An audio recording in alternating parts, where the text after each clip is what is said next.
ఇంతకీ నేను చెప్పిన తప్పు ఏంటంట, ప్రేమ వివాహాలకి వ్యతిరేకంగా చెప్పానంట. మరి ఆడు ఎందులో పడిపోయాడు?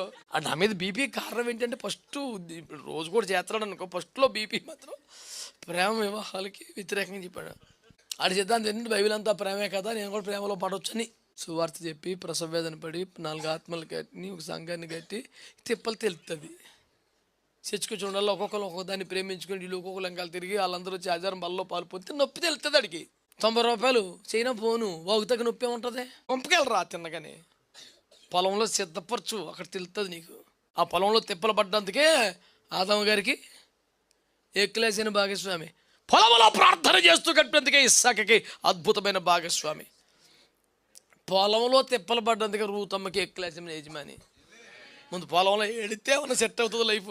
నీకు తెలియకుండా నీ పరోక్షంలో దేవుడు చేయవలసిన కార్యం అది. నీకేం పని అది? దేవుని పనిలో మీరు జోక్యం చేసుకోకండి. ఆయన పని ఏం చేస్తాడు? ఆయన చేత కదా, ఆయన మర్చిపోతాడా? ఆయన కుదరదా? లేకపోతే నీ సలహా లేకపోతే పెద్ద లాజ్ వచ్చేది. ఇప్పుడు జీవిత భాగస్వామి కొరకు ప్రార్థన చేయకూడదు అనే బోధన ఏం చేయట్లా.